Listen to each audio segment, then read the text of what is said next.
If you're 18, the financial decisions you make now could put you decades in front of your friends or decades behind your friends. And the reality is that if you don't know the basics of finance, you won't be making effective decisions and moves with your money. If we haven't met before, my name's Riley and I'm a financially minded registered nurse working in Queensland, Australia, and I'm really into personal finance. So much so that through seeking my own wealth and finance education, I've been able to build a dual net worth of over $600,000 for my wife and I at the age of 26 and 27. Although my wife and I are quite happy with our financial progression, like relative to our age group, there are still a few things that we could have done differently, and if we had gotten right, would have put us in a much stronger financial position than we are even now. So here are 10 simple money moves that I wish I made when I was 18 years old that will set you up for life and potentially get you out and ahead nice and early in your financial journey.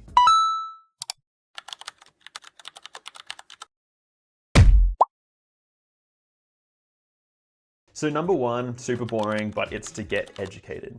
Just you watching this video now is a good first step. Surround yourself with books. Here's a few that I recommend you read now. There's heaps of good financial podcasts out there that you can listen to.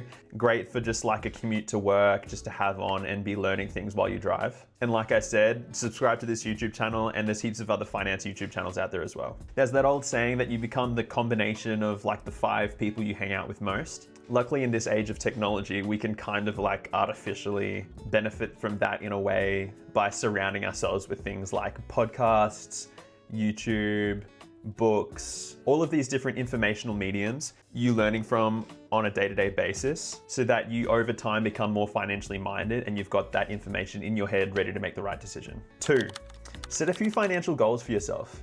It's a lot easier to have a financial goal and reverse engineer it and work backwards from it than it is to just kind of potter through life and not really know what you're doing. Goals give direction, and direction leads to action. A few short-term goals, something like buying your first car or going on your first overseas trip with some friends. And a good long-term goal would be to save up for your first house deposit or to grow your stocks portfolio to a certain number.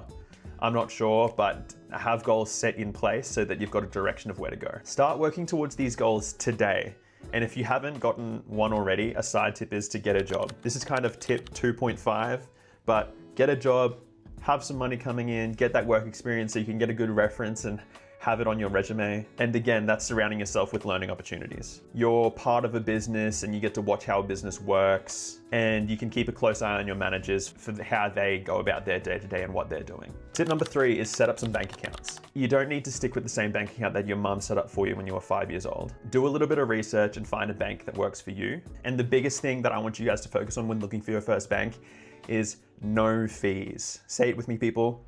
No fees. I personally really like Upbank. It's what I use personally. This isn't sponsored in any way, but it's just an example of a bank that I really like. There's no setup or management fees associated. There's no international transaction fees, no overseas ATM fees that they charge themselves, although the ATM might charge their own fee depending on where you are. The only drawback that I have for Upbank is that they're online only, so there's no branches that you can actually physically go to. Luckily, I find that their online customer service is just as good, so I don't really miss myself going to a bank. Number 4, a bit of a controversial tip, is get a credit card. I used to think that if I never got a credit card and I just never did anything with my credit at all, I would have a great credit score, but that's completely wrong. The credit card at your age is the thing that actually gives you a credit score and allows you to work on your credit score and build it up to a strong point. What I recommend is start with a lower limit credit card.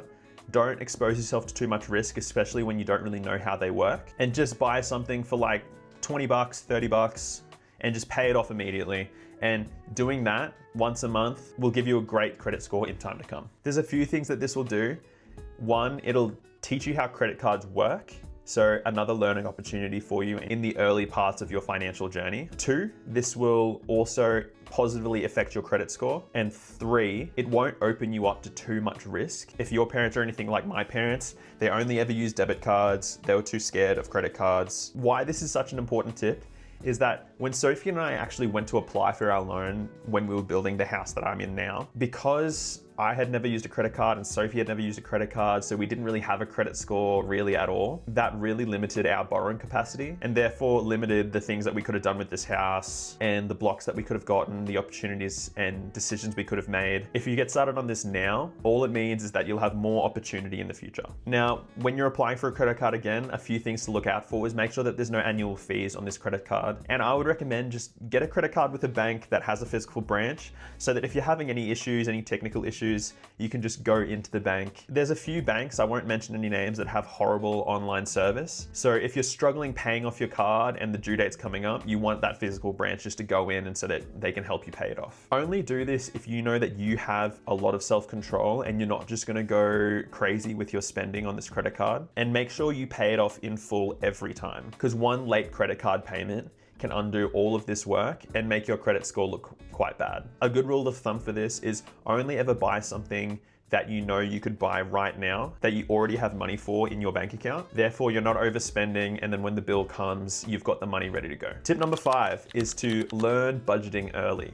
Budgeting is a skill, and it looks different for every single person, but it's a skill that you should work on as soon as you can. What I often suggest to friends and family who are younger than I am is just start off with the 50-30-20 rule. 50% of your income goes to needs, 30% of your income goes to your wants, and 20% of your income goes to your savings. This is a great place to start, and it's where Sophie and I started until life changed and we tailored it to what life looked like now. But learning to budget and manage your money well is a journey in and itself, and it's incredibly personal in the sense that no one's gonna budget exactly the same and no one's needs, wants, and savings are gonna look exactly the same. So over time, and once you get better at it, you'll likely morph your budgeting to something that looks best for you. If you want like a whole deep dive on how I budget and what I do with my money, just as an example, I actually made a video on it, so you can go check that out on my channel. Tip number 6 is a classic: build an emergency fund now. Just aim for like $1,000 at first, and then eventually over time build it up to about 3 to 6 months of your expenses. Typically, you would have this money sitting in a high interest savings account so that it's actually growing without you doing anything to it and while you let it sit there. And having this lump sum of money ready to go just reduces the stress of anything that were to come up, like you dinging up your car and you need to pay for repairs, or say like your washing machine breaks and you need to buy a new one. Having that lump sum of money there reduces the stress so that when you're in a pinch, you've always got a little bit of money to fall back on. Tip number 7, and my favorite tip of the bunch, is invest early. Start investing now. Time in the market beats timing the market, and time is everyone's most valuable non-renewable resource. And when you're 18, you've got heaps of it. So say you started investing when you were 18 up until you were 60. That's 42 years of investing, assuming a 7% per annum return, and you only invested $20 per week. Your worth for just that investment alone would be upwards of $260,000. Now, say someone started when they were 28, 10 years later. So let's make that 32 years of investing at $20 per week. You would have less than half, only $123,000. Now let's throw another curveball in here. Let's say you started when you were 28, so 32 years of investing, but you invested double. So you invested $40 per week. By the time you were 60, you would have about $247,000, still $13,000, $15,000 less than you would have if you started when you were 18, investing half the amount. So time in the market beats timing the market, and time in the market really beats everything. Just start investing now, get that snowball rolling, and get your money working for you. There's a reason why Albert Einstein is famous for saying compound interest is the 8th wonder of the world. Tip number 8 is live below your means. As you get older and you get better jobs, you get better pay, don't upgrade your lifestyle at the same rate. Don't upgrade it too fast. You want that gap between what you're earning and what you're spending only to grow, because that gap between the money coming in and the money going out is your engine for wealth building. So little tips just how to make this happen. Just because you get a better salary doesn't mean you buy a new car. If the car that you have now, it gets you from point A to B reliably and it's comfortable, just keep it and sit on it. Other things to keep an eye on is all the subscriptions you're paying for.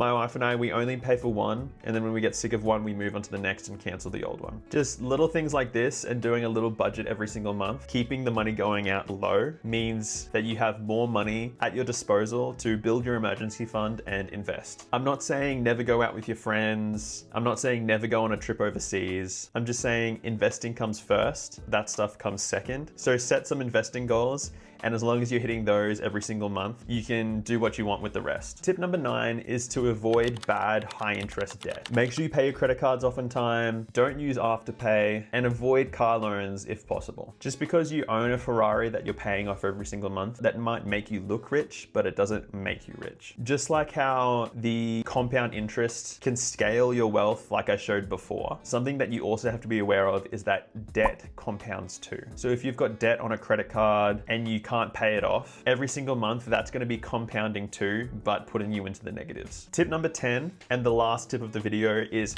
build your skills, not just your savings. Start a side hustle, start a YouTube channel even, get some extra certifications, do some extra things for your career. Go the extra mile to make yourself more employable and to put you in a better position to get a promotion at work, therefore earning more money. Learn some skills on the side that can earn you money at home. Investing in yourself at 18 can pay off in the long run more than the stock market. So just to recap quickly, educate yourself, set some goals, set up your bank accounts, build your credit early, learn to budget, save, invest, live below your means, avoid bad debt, and learn some new skills. If you're 18 watching this video, what are you gonna do first? Drop a comment below of what you've already done, what you've already gotten set up, and what you're gonna be doing when this video ends. And if you want more practical money tips from an Aussie like me, subscribe down the bottom and hit the like button if you enjoyed the video. I post a video similar to this every single week about my journey, what financially I'm learning week to week, and my journey to financial freedom here in Australia. So follow along for more. Hey guys, if you enjoyed that video, you should click here. No, because YouTube thinks you'll like this video. You should click it. No, but seriously. Come on, why haven't you clicked yet?